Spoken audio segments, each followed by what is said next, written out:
যেহেতু আপনারা যদি সত্যি সংবাদটা প্রকাশ করেন তবে কিন্তু আর কোনো বিভ্রান্ত সৃষ্টি করতে পারবে না। তাহলে আজকাল ধরেন বিভিন্ন মিডিয়া ধরেন আবার এই একটা কী জানি বাইরেছে আর্টিফিশিয়াল ইন্টেলিজেন্স, এটা দিয়া ধরেন যে চলে গেছে তারও ছবি দিয়া তারে জীবিত বানায় তার তো ছবি বানায় ফেলা।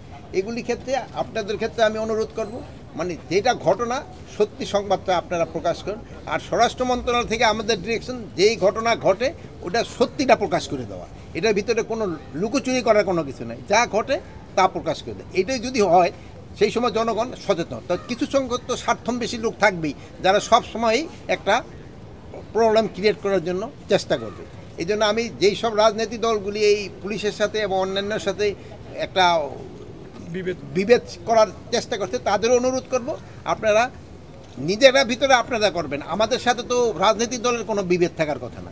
আপনারা কাজ করবেন, আমাদের কাজ করেন। আমাদের কাজ হলো আইন শৃঙ্খলা রক্ষা করা, আর আপনাদের কাজ হলো জনগণের কাছে যে ভোট আদায় করা। আপনারা তাদের জন্য চেষ্টা করবেন, আর আমরা হলো জনগণের জন্য যেন তারা সুখে শান্তিতে থাকতে পারে ওটার ব্যবস্থা করার দায়িত্ব হলো আমাদের।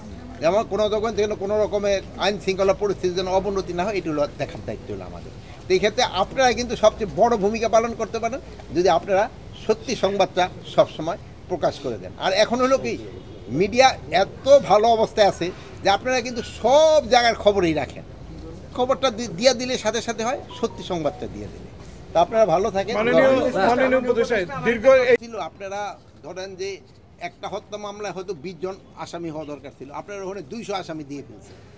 এখন এই জন্য ইনভেস্টিগেশনের সময় বেশি লাগবে। তা আপনারাই কিন্তু আমাদের সবসময় বলছেন যেন নিরাপদ বা ব্যক্তি যেন কোনো অবস্থায় শাস্তির আওতায় না আসে। এই জন্য আমাদের কিন্তু এটা আরও বেশিভাবে দেখতে হয়। অনেকে নিজেদের স্বার্থ সিদ্ধির জন্য অনেকে কিন্তু কিছু নিরীহ লোকের নাম দিয়ে দিছে, এই জন্য কিন্তু সময়টা বেশি লাগবে।